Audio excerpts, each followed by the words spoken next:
হযরত মাওলানা আতহার আলী সাহেব রহমতুল্লাহ আলাই বাংলাদেশের একজন মস্ত বড় আলিম ছিলেন।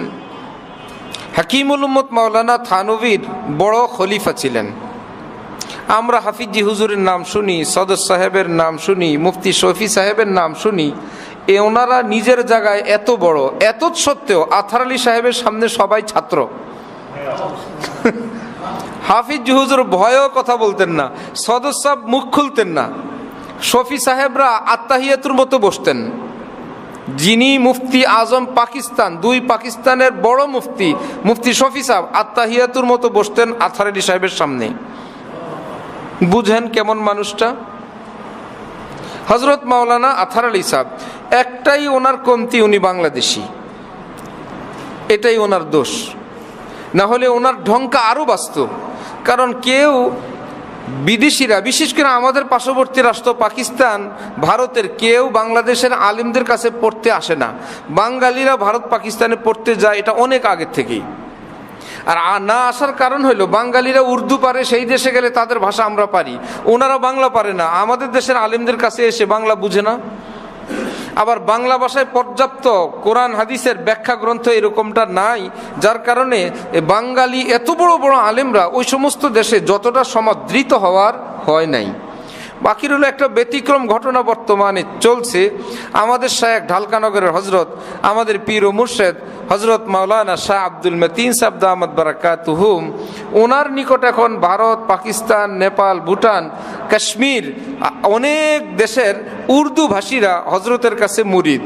যার কারণে এখন এই মুরিদরা দেখতেছে আমাদের শায়েখ তো বাংলা ভাষী ভাই, এখন ভারত পাকিস্তানের লোকেরা নিজের পীরের ভাষা বুঝার জন্য তারা বাংলা ভাষা শিখতেছে।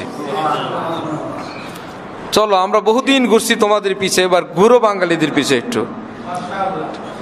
বাকি এবার উমরা সফরে গেলাম, ঘুরো পাকিস্তানিরা পিছে পিছে, আবার আমাদেরকে বাংলা শুনে, আমাদেরকে বলে বাংলা ভাষা। একজনে কবিতা শুনাইতেছে, আমাদের হজরতের এক পাকিস্তানি বলতেছে যে কালো দেহে কালো গিলাপ কি যে চমৎকার। মুখস্থ করছে কি যে চমৎকার, অনেক কষ্ট করে মুখস্থ করছে। বললাম আমরা বহু উর্দু তোমাদের শিখছি, তোমরা এবার বাংলা শিখো। বলতেছে ওনারা ক্লাস করতেছে, ওনারা বাংলা শিখতেছে। এটা আমাদের গর্বের, এটা আমাদের মর্যাদার, এটা আমাদের সম্মানের, আলহামদুলিল্লাহ। এমনি পৃথিবীতে প্রায় 54 কোটি মানুষ, 50 থেকে 54 কোটি মানুষ বাংলা ভাষায় কথা বলে। কয় কোটি মানুষ? 54 কোটি মানুষ। আমি মাদ্রাসার তালেবে আলিমদের কাছে একদিন এই বিষয়ে বলতে গিয়ে বললাম আমাদের দেশের দাম আমাদের কাছে নাই, বাংলাদেশ মনে হয় যেন এটা তো একদম শেষ। অথচ ছাত্রদের মেন্টালি চিকিৎসার জন্য বললাম জানো আমাদের বাংলাদেশটা যে বিদেশ। বাংলাদেশটা বিদেশ কেমনে? বললাম বাংলাদেশটা বাংলাদেশ ব্যতীত পৃথিবীর যতগুলো রাষ্ট্র আছে সেই রাষ্ট্রের কাছে কি স্বদেশ না বিদেশ? বিদেশ না? তাহলে বিদেশি জিনিসের দাম বেশি, আমাদের দেশও বিদেশ। কেমনে? এইবারে উমরা সফরে গিয়ে শুনলাম যে পাকিস্তানের লোকেরা বলতেছে অমুক জায়গায় অমুক রেস্তোরাঁয়, অমুক জায়গায় অমুক হযরতের কাছে যিনি বাবুর্চি ছিলেন বাঙালি বাবুর্চি। কেন? বাঙালি বাবুর্চিদের রান্না অনেক সেরা। পাকিস্তানিরা বলতেছে বাঙালি বাবুর্চিদের রান্না কি অনেক সেরা। আমরা মনে করি বাঙালি, পাকিস্তান থেকে একজন আনলে আমাদের কাছে ওই বেটা সেরা, ইন্ডিয়া থেকে আনলে ওই বেটা সেরা। আর পাকিস্তানিরা বলতেছে আরে বাপরে বাঙালি বাবুর্চি। এক বাংলাদেশ থেকে কোনো কবিরাজ ঝাড়ফুঁক করে তাবিজ দেয়, আছে না এক পার্টি, এ যদি ভারত পাকিস্তানে যায় ওখানে দৈনিক পত্রিকায় এড দেয় ফলা দিন বাঙালি বাবা আ রাহা হয়, অমুক দিন অমুক জায়গায় তিনি আসন বসাবেন, বাঙালি বাবা আসতেছে। ওই এলাকার লোকেরা জানে কবিরাজি এবং তাবিজুতিতে বাঙালি ওস্তাদ। আমাদের দেশে না দাম নাই। আবার আমাদের দেশে সিরামিক্স সারা পৃথিবী সেরা সিরামিক্স। আমাদের দেশের রড, আমাদের দেশের সিমেন্ট, আমাদের দেশের মেডিসিন সারা পৃথিবী বিখ্যাত। আর আমাদের দেশের পোশাক শিল্পের তো কথাই নেই। অনেক দামি। ওরা মেড ইন বাংলাদেশ খোঁজে, আমরা যেরকম মেড ইন জাপান দেখলে মাথাটা ঠান্ডা হয়ে যায়, শুধু জিজ্ঞেস করে অরিজিনাল জাপান তো, হ্যাঁ আলহামদুলিল্লাহ, চোখ বন্ধ করে নেওয়া যায়। সুতাও ভালো, যা আছে মেশিনপত্র এর আগাগোড়া সব ভালো, যেহেতু জাপানের। আর ওই বেটারা মনে করে যেহেতু বাংলাদেশের গার্মেন্টস থেকে গেঞ্জিটা আসছে, আল্লাহ এটা কপালের ব্যাপার। আমাদের হজরতরা পাকিস্তানে যাইতেন, কাঁঠাল নিয়ে যাইতেন সারা জীবন।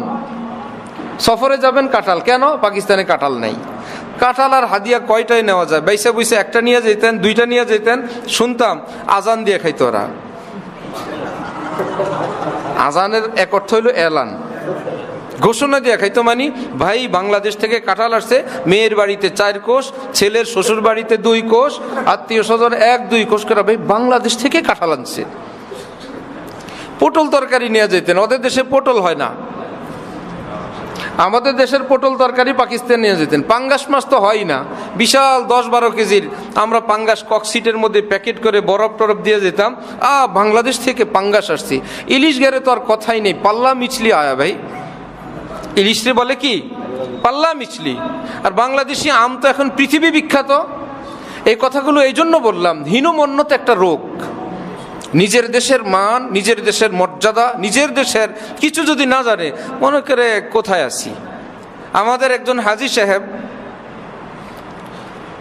আরাফার থেকে 10 তারিখে সবাই যখন আসে, 9 তারিখে মুজদালিফা সেরে, মুজদালিফার থেকে পরের দিন 10 তারিখ হজ যারা লোক নেয়, ওই 10 তারিখের নাম হইল কোরবানির দিন, তওয়াফের দিন, হালাল হওয়ার দিন। আর ওই বেটারা ওটার নাম রাখছে হারানোর দিন।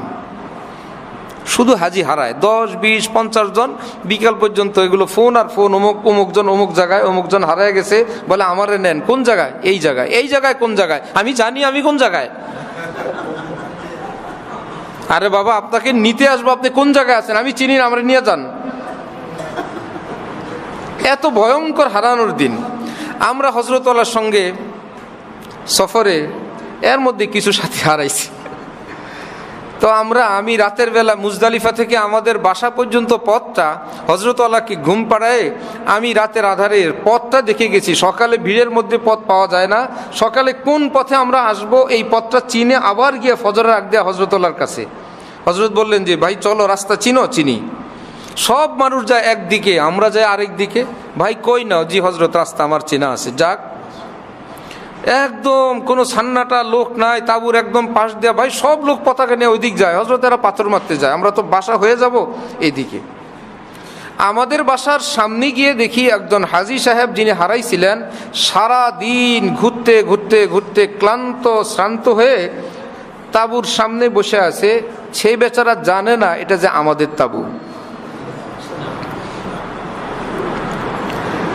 সে এই নিয়তে বসছে, আমার আর শরীরে কুলায় না, আমার আর হাঁটা সম্ভব না, যা হওয়ার হবে, আমি একটু আরাম করি, ভাগ্যে থাকলে তাবু খুঁজে বাইর করব, না থাকলে যা হওয়ার হবে। বৈশা আছে কোথায়? নিজের তাবুর সামনে বাইরে। সে তো হারাই আছে, সে তো জানে না সে কই আছে।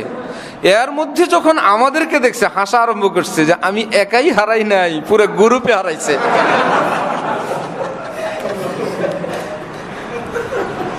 যে আল্লাহ, আমি একাই তো হারাই নাই, এখন যে গ্রুপের লোকে থাকবো। আপনারা এখানে আমাকে জিজ্ঞেস করে, আপনারা এখানে? বললাম যে আমাদের বাসা এখানে। কোনটা বাসা? আপনার পিছনের তাবু যেটা, এটাই।